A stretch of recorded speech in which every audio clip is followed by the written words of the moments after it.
এই দুনিয়াটা থাকার জায়গা নয়। এই দুনিয়ার মধ্যে অন্ধকার কবরটা, যাদের আমল উত্তম হবে, যাদের আমল ভালো হবে, তাদের কবরটা আল্লাহ তাআলা জান্নাত করে দিবেন। সূরা তাকাসুরের এই সূরার তাফসীরের মধ্যে লেখেন, স্বর্ণ গয়না মানুষ ইনকাম করবে, এই স্বর্ণ গয়না সোনা রূপা টাকা পয়সা মানুষ কবরে নিতে পারবে না। বলেন তো কাফনের কি পকেট আসেনি? ক্ষমতা দুনিয়ার মধ্যে থাকবে, কবরে যাবে না। কথা বলেন ঠিক কিনা? এই দুনিয়ার মধ্যে ক্ষমতা টাকা পয়সা সব কিছু থাকবে, কিন্তু অন্ধকার কবরের মধ্যে লাগবে আমল। কথা বলেন ঠিক কিনা? ও আমার বাবাজিরা, আমার এই দুনিয়ার মধ্যে আমল হলো উত্তম। এই সূরার মধ্যে তাফসীর হলো, মানুষ যখন মারা যায় তিনটা বিষয় তার জন্য থাকে, তিনটা জিনিস তার সাথে থাকে। একটা হলো আমল, একটা হলো নেক আমল, 2 নাম্বার হলো ধন সম্পদ, 3 নাম্বার হলো আপনজন। একবার জোরে বলা যাবে কিনা সুবহানাল্লাহ? আপনি যখন মারা যাবেন, আপনার আপনজনরা দূর দূরান্ত থেকে আপনাকে শেষ গোসল, শেষ কাজটা করার জন্য একটু হলেও আসবে। কথা বলেন। পৃথিবীর মানুষ, কত মানুষ দেখা যায়, কত মানুষ ঘরের মধ্যে 6 মাস 1 বছর গড়াগড়ি খায়, কেউ একবার এসেও দেখে না, একটু খোঁজ খবর নেয় না, কিন্তু মৃত্যুর সময় এসে আপনাকে অন্ধকার কবরে দিয়ে আসে। কথা বলেন ঠিক কিনা? এই আপনজনরাই 1 নাম্বার আপনার কাছ থেকে চলে যাবে। দুনিয়ার মানুষরে আমার, আপনার যে স্ত্রীকে আপনি এত ভালোবাসেন, ওই স্ত্রী আপনার আপন হবে না। আপনি যে সন্তানকে ভালোবাসেন, ওই সন্তান আপনার আপন হবে না। সবাই আপনাকে ছেড়ে চলে যাবে, 4 পায়া খাট দিয়ে আপনাকে অন্ধকার কবরে নিয়ে যাবে। আপনি মনে করবেন এই মানুষগুলো মনে হয় আপনার কবরের মধ্যে থাকবে। হায় হায়, কিছুক্ষণ পরে দেখি 2 জন মানুষ আপনাকে কবরের মধ্যে রাখবে। আবার দেখব, আপনি মনে করবেন এই 2টা মানুষ মনে হয় আপনার কবরের মধ্যে থাকবে। কিছুক্ষণ পরে দেখি একটা মানুষ উঠে গেল, কবরের মধ্যে বাঁশ দেওয়া শুরু করলো, বরক দেওয়া শুরু করলো, আরে মাটি দেওয়া শুরু করলো, আর সাথে সাথে দেখি আরেকটা মানুষ উঠে গেল। আপনি চিৎকার মেরে বলবেন, আল্লাহ, এই দুনিয়া আমার করলাম, আজকে দেখি দুনিয়ার আপনজনরা আমারে বিদায় দিয়ে দিল। আজকে এই দুনিয়ার মধ্যে কেহ নাই। আজকে বুঝলাম একমাত্র আপন হলো আল্লাহ এবং তার রাসূল। কথা বলেন ঠিক কিনা? এই দুনিয়ার মধ্যে আপনার আপনজনরা কি আপনার আপন হবে কিনা? অন্ধকার কবরে আপনার আপনজনরা আপনার সাথে থাকবে না। 2 নাম্বার হলো ধন সম্পদ। ওই ধন সম্পদের জন্য দুনিয়া করলেন, ওই ধন সম্পদ আজকে বলবে, ও ভাই, আজকে আমি ধন সম্পদ আপনার কোনো কাজে আসবে না।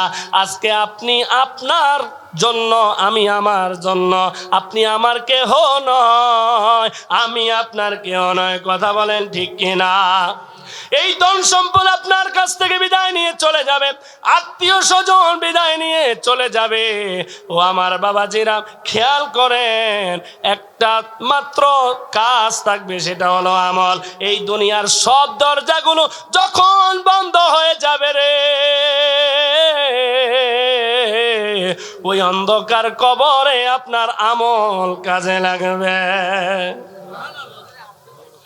কোন মানুষকে যখন কবরে রাখা হয়, ওই অন্ধকার কবরটা এমন অবস্থা, কবরের মধ্যে যখন কাউকে রাখা হয় এমন ভাবে দুপাশের মাটির চাপ দেয় রে, এমন ভাবে চাপ দেয় এক পাশের হাড়গুলো অপর পাশে চলে যায়।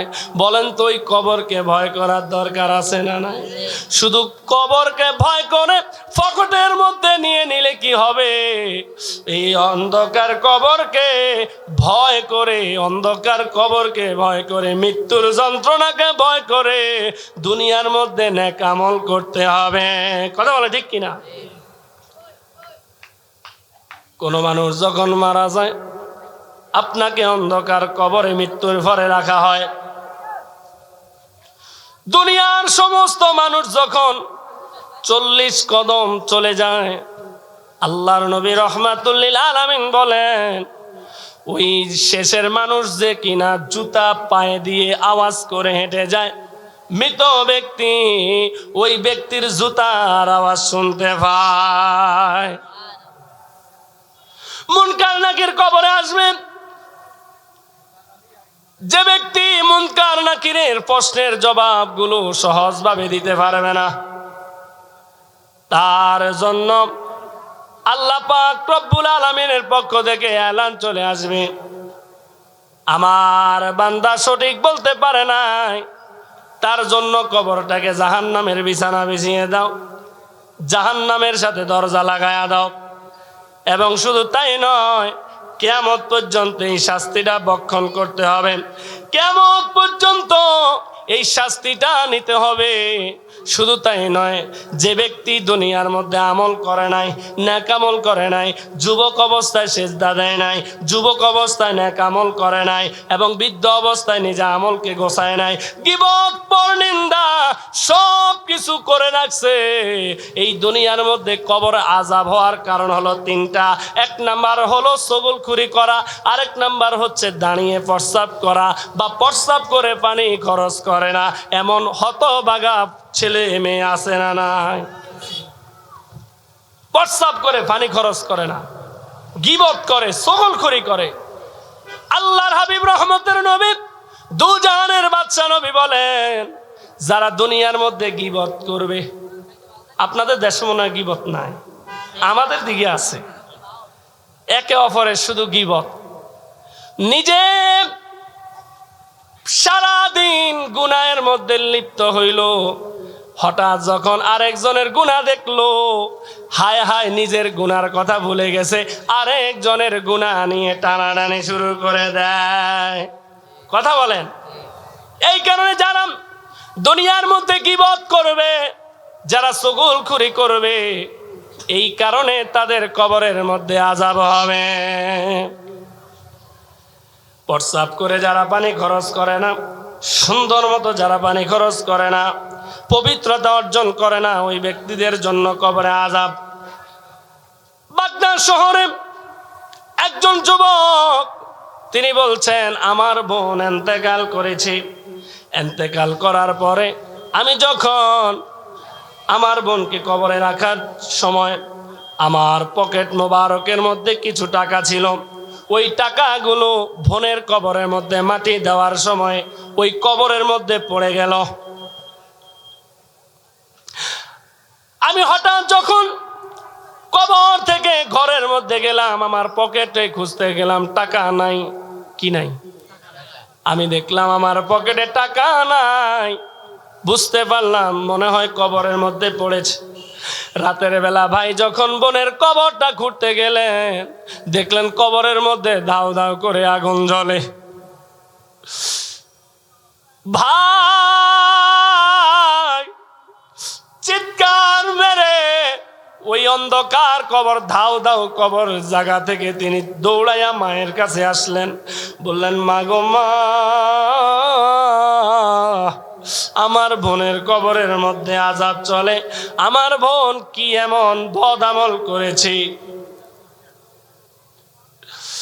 মা বলছে, তোমার বোন সব সময় নামাজ আদায় করত, কিন্তু সঠিক টাইমে নামাজ আদায় করত না, এবং পবিত্রতার দিকে তেমন বেখেয়াল ছিল। পবিত্রতার মধ্যে বেখেয়াল থাকলে অন্ধকার মধ্যে আযাব হবে, অন্ধকার কবরের মধ্যে আযাব হবে। বলেন ইয়া রাসূলুল্লাহ ইয়া হাবিবাল্লাহ। সবাই সামনে আগে আসেন। রাসূলুল্লাহ, সবাই ছিটে ছিটে বসছেন তো, সামনে আগে আসেন। ইয়া রাসূলুল্লাহ ইয়া হাবিবাল্লাহ। শুনেছি হাদিসে দেখিলে আপনাকে জীবনের গুনাহ জড়িয়া পড়ে, দয়া করিয়া দিবেন গো দেখা। ইয়া রাসূলুল্লাহ ইয়া হাবিবাল্লাহ ইয়া রাসূলুল্লাহ ইয়া হাবিবাল্লাহ ইয়া রাসূলুল্লাহ ইয়া হাবিবাল্লাহ। পাই যদি নবী গো আপনার দিদার, মতের জ্বালা থাকিবে না আমার। কথা বলেন ঠিক কিনা? আরে পাই যদি নবী গো আপনার দিদার, মতের জ্বালা থাকিবে না আমার, দয়া করিয়া দিবেন গো দেখা। ইয়া রাসূলুল্লাহ ইয়া হাবিবাল্লাহ ইয়া রাসূলুল্লাহ ইয়া হাবিবাল্লাহ। আবু জিরার আমার, ওই অন্ধকার কবরের মধ্যে যখন কেউ প্রশ্নের জবাব পারবে না, ওই অন্ধকার কবরে আল্লাহ পাক রব্বুল আলামিন একজন অন্ধ বধির ফেরেশতা নিযুক্ত করবেন। ওই ফেরেশতার হাতের মধ্যে একটা হাতুড়ি দিবেন। ওই হাতুড়িটা যদি দুনিয়ার জমিনের মধ্যে একবার নিক্ষেপ করা হয়, একবার আঘাত করা হয়, দুনিয়াটা তছমছ হয়ে যাবে। ওই অন্ধ ফেরেশতা, আপনি যদি বেআমলদার হয়ে থাকেন, প্রশ্নের জবাব যদি না দিতে পারেন, ওই অন্ধকার কবরে ওই অন্ধ বধির ফেরেশতা আপনাকে আঘাত করবে। আপনার মাথা থেকে পা মোবারক পর্যন্ত চূর্ণ বিচ্ছিন্ন হয়ে যাবেন। আবার পুনরায় আপনি সঠিকভাবে আবার মানুষ হয়ে যাবেন। আবার আপনাকে আঘাত করতে থাকবে, চিৎকার দিবেন। ও আমার ভাইয়েরা, একটা মানুষ আপনার চিৎকারের আওয়াজ শুনবে না।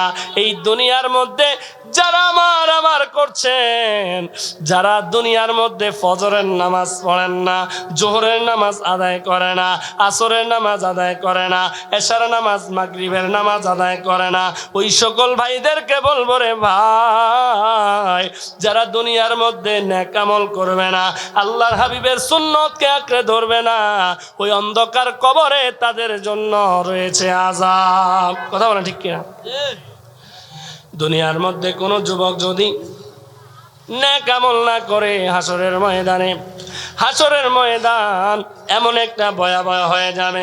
ওই হাসরের ময়দানে একটা কাঁক এদিক সেদিক দিতে পারবে না। আল্লাহ পাক রব্বুল আলামিন বলেন, বান্দারে তুমি দুনিয়ার মধ্যে কি এমন নেক আমল করেছ? তুমি যুবক অবস্থায় সময়কে কোন কাজে ব্যয় করেছ? ওই দিন যদি আপনি আপনার সময়টা বেআমল হয়ে যায়, ব্যাধিক হয়ে যায়, আপনি টেনশনে পড়ে যাবেন। কারণ হাসরের ময়দানে আল্লাহ পাক রব্বুল আলামিন সর্বপ্রথম আপনার কাছ থেকে হিসাব নেবে, আপনার যৌবনকালকে আপনি কোন কাজে ব্যয় করেছেন। আজকে আমাদের সন্তানদেরকে নামাজে পাওয়া যায় না। আজকে আমাদের মুরব্বী বাবাদের নামাজে যায় ঠিক, কিন্তু নামাজের পরপরে আবার ওই ছবির দোকানে, টিভির দোকানে বসে বসে গল্প করে আর টিভি দেখে। কথা বলেন ঠিক কিনা? যাদের অন্তরের মধ্যে এই ছবি, গান এগুলো ঢুকে যাবে, তাদের অন্তরে মৃত্যুর যন্ত্রণা, মৃত্যুর স্মরণ আসবে না। কথা বলেন ঠিক কিনা? মৃত্যুর স্মরণ তাদের অন্তরে আসবে না। এই কারণে বেশি বেশি মৃত্যুকে স্মরণ করতে হবে। মৃত্যুর স্মরণ হলে অন্ধকার কবর আপনার জন্য আলোকিত হয়ে যাবে। আব্বু জেরারে আমার, কোনো ইমানদার ব্যক্তি যখন মারা যায়, অন্ধকার কবরে যখন রাখা হয়, ওই ব্যক্তিকে প্রশ্ন করবে, মান রব্বুকা, তোমার রবকে? তিনি বলবে রব্বি আল্লাহ। এবং জিজ্ঞেস করবে অমান দিনুকা, তোমার দিন কি? বলবে আমার দিন হলো ইসলাম। কথা বলে ঠিক কিনা? আর বলবে অমান নবিউকা, এই যে নবী সাল্লাল্লাহু আলাইহি ওয়াসাল্লাম রহমতের নবী, দু জাহানের বাদশা নবী বসে আছে, তুমি তার ব্যাপারে কি ব্যাপার জানতে? ওই মুমিন বান্দা বলবে তিনি হচ্ছে রহমতের নবী, দয়াল নবী। যারা আল্লাহর হাবিবকে চিনবে, যারা আল্লাহর হাবিবকে চিনবে, ওই ব্যক্তি কবরের প্রশ্নের জবাবগুলো পেরে যাবে। আর এই প্রশ্নের জবাব পেরে গেলে তার জন্য সব কিছু সহজ হয়ে যাবে। নবীজির মোহাব্বত থাকলেই কবরের মধ্যে নবীজিকে চিনতে পারবেন। কথা বলেন ঠিক কিনা? এই দুনিয়ার মধ্যে যার সাথে যার মোহাব্বত থাকবে তার সাথে তার হাসর হবেন। একজন ব্যক্তি আল্লাহ হাবিবকে বলেছেন, ইয়া রাসূলুল্লাহ, ইয়া হাবিবাল্লাহ, কিয়ামত কখন হবে? নবী আমার বললেন, সাহাবীরে, আপনি কিয়ামত আসার জন্য কি এমন নেক আমল করেছেন? ওই ব্যক্তি বলল, ইয়া রাসূলুল্লাহ, ইয়া হাবিবাল্লাহ, মা আদাতুলাহা, আমি তেমন কোনো নামাজ আদায় করি না, আমার তেমন কোনো নামাজ নাই, ওয়ালা সলাতা, লা যাকাতা, লা সাওম, লা হজ, আমার তেমন কোনো রোজা নাই, তেমন কোনো নামাজ নাই, তেমন কোনো সদকা নাই। তবে ইয়া রাসূলুল্লাহ, আমার একটা মাত্র আমল রয়েছে, আমি দুনিয়ার মধ্যে আল্লাহ এবং তার রাসূলকে ভালোবাসি। নবী আমার বলতে লাগলেন, এই দুনিয়ার মধ্যে যার সাথে যার সম্পর্ক থাকবে, যার সাথে যার মোহাব্বত থাকবে, তার সাথে তার হাসর এবং কবরের মধ্যে রাসূলের দেখা হয়ে যাবে।